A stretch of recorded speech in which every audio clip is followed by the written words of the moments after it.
Friends, कैसे हो आप सभी। तो मैं शिवानी आ गई आज एक नई जानकारी को आपके साथ बांटने के लिए। तो आज हम बात करेंगे निर्जला एकादशी की। निर्जला एकादशी कब है और शुभ मुहूर्त, पारायण का समय और निर्जला एकादशी का पारायण किस समय करें।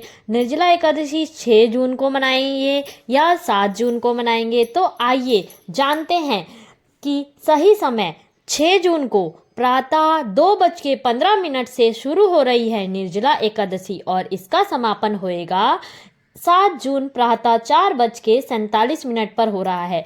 तो ऐसे में आप दोनों दिन ही व्रत कर सकते हैं, पर 7 जून को एकादशी द्वादशी से युक्त है, मतलब ये बहुत ही शुभ है। जो लोग भी 6 जून को व्रत करेंगे तो पारायण उन्हें 7 जून को मतलब कि शनिवार को दोपहर 1:44 से लेकर के 4:31 के बीच में करना है। और जो लोग 7 जून को मतलब कि शनिवार को व्रत रखने वाले हैं वो लोग 8 जून को रविवार के दिन सुबह 5:23 से 7:17 के बीच में पारायण कर सकते हैं।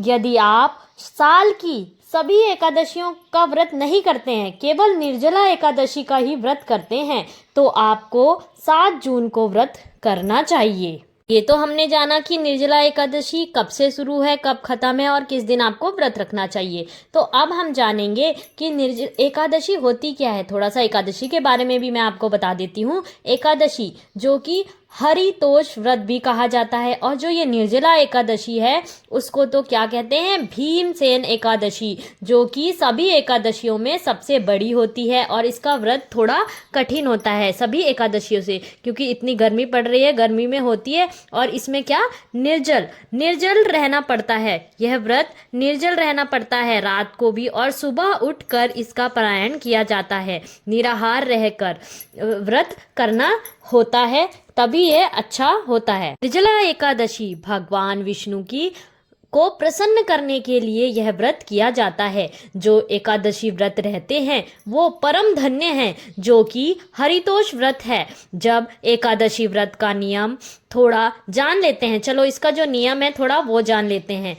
जितना ज्ञान मुझे है मैं वो बता रही हूँ। हमारे शास्त्रों के अनुसार जिसको एकादशी रहनी हो, वह एकादशी का फल प्राप्त करना हो, उसको यह नियमों का पालन करना चाहिए। उसको 3 दिन मतलब एक दशमी तिथि, एकादशी और द्वादशी 3 दिनों तक संयम से रहना होता है, तभी एकादशी का पूर्ण फल प्राप्त होता है। दशमी के दिन से ही सभी नियमों का पालन करना चाहिए। ना ही जहाँ पर मांस बना हो उस रसोई का भोजन ना करें। मसूर की दाल, चने की दाल, शहद दोबारा भोजन, दशमी को भी एक बार ही भोजन करें।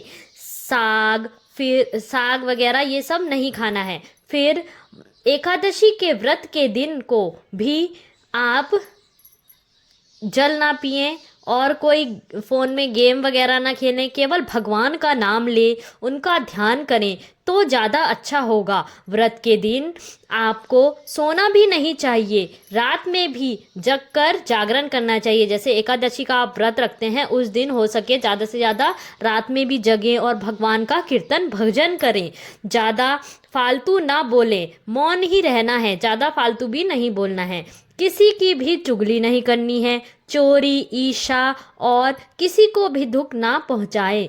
गुस्सा करना भी वर्जित होता है। बस एक बार ही फलाहार करें, जिसमें कि आप दूध, जल, फल लेकर अपना व्रत कर सकते हैं, वो अच्छा होगा। फिर द्वादशी के दिन भी आपको सात्विक ही भोजन करना है। द्वादशी के दिन भी सभी नियमों का पालन करें। ऐसा करने से एकादशी का व्रत का फल बहुत अच्छा आपको मिलता है। एक दिन भूखे रहकर बहुत आनंद मिलता है और भगवान की कृपा होती है। निर्जला एकादशी व्रत साल की सभी एकादशियों का एकादशी, जितनी भी एकादशी हैं सभी एकादशियों पर भारी पड़ता है, लेकिन तब जब यह व्रत को निर्जल किया जाए, इसमें खाना व जल नहीं लिया जाता, सब एक ही बार फलाहार कर कर व्रत किया जाता है। देती हूँ कि इसमें क्या नहीं करना चाहिए। निर्जला एकादशी पर क्या नहीं करना चाहिए, आपको ज़्यादा देर तक सुबह सोना नहीं चाहिए। ब्रह्म मुहूर्त में उठकर अपने अच्छे वस्त्र पहने। इस दिन काले वस्त्र तो बिल्कुल भी ना पहने। इस दिन बाल कटवाना, शेविंग करवाना, नाखून काटना, ये सब वर्जित होता है। इस दिन प्याज लहसुन ना खाएं। यदि इस दिन किसी ने व्रत नहीं भी किया है तब भी वह चावल ना खाए तो उसके लिए अच्छा होगा। चावल के अलावा इस दिन बैगन भी नहीं खाना चाहिए। और निर्जला एकादशी पे अब क्या दान करना है वो भी जान लेते हैं। तो इस दिन पीले वस्त्र, पीले फल और पानी से भरा हुआ पात्र, पानी का जो पात्र होता है, पानी हो गया, शरबत हो गया, चप्पल आदि का दान करना चाहिए। इस दिन पक्षियों को दाना जरूर डालना चाहिए और उनके लिए पानी की व्यवस्था जरूर करनी चाहिए। गौ माता को भी खाना जरूर खिलाएं।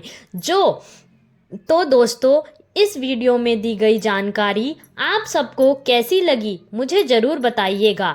और जय श्री कृष्णा, जय श्री हरि विष्णु, ओम नमो नारायणा, इनका जप भी करना चाहिए। और निर्जला एकादशी पर जो हम एक दिया जलाते हैं ना, उस दिए का क्या महत्व होता है, 10,000 दिए जलाने के फल के बराबर होता है वो। और एकादशी के दिन माँ तुलसी के आगे 5 दिए जरूर जलाएं और उनकी 7 बार परिक्रमा भी जरूर करें। और ये भी ध्यान रखें कि जो तुलसी दल है भगवान जी को चढ़ाने के लिए, वो आप एकादशी से एक दिन पहले ही तोड़ लें, क्योंकि उस दिन माता को ना ही छुआ जाता है ना ही कुछ। और तुलसी दल जरूर चढ़ा ले। तुलसी दल का मतलब भी मैं आपको बता देती हूँ। तुलसी दल मतलब कि एक टहनी जो होती है उसमें 3 पत्तियाँ हो कम से कम, उसको बोला जाता है तुलसी दल। और जो भी आप खाएं, भगवान को फल पहले अर्पित करें, उसके बाद खुद खाएं, भगवान का भोग समझकर खाएं। और यदि आपसे जल पीने की इच्छा हो रही हो, आपसे बर्दाश्त नहीं हो रहा है, तो आप जल को आचमन के रूप में ग्रहण कर सकते हैं। जैसे कि हम 3 आचमनी के रूप में अपने हथेली में लेकर थोड़ा थोड़ा 3 बार पी सकते हैं, अगर बर्दाश्त नहीं हो रहा है तो। वैसे तो निराहार ही यह व्रत किया जाता है और इस व्रत के बहुत सारे आपको लाभ प्राप्त होते हैं। तो यह व्रत अवश्य करना चाहिए। जो सामर्थ्य लोग हैं, जो कर सकते हैं इस व्रत को, उन्हें ज़रूर करना चाहिए। धन्यवाद। मेरी बातें आपको कैसी लगी ज़रूर बताइएगा और मेरी वीडियो को लाइक कीजिए, मुझे सब्सक्राइब कीजिए ताकि मैं आप लोगों को और भी अच्छी अच्छी बातें बता सकूं। धन्यवाद। राधे राधे। अपना ख्याल रखिएगा। फिर मिलते हैं एक नए वीडियो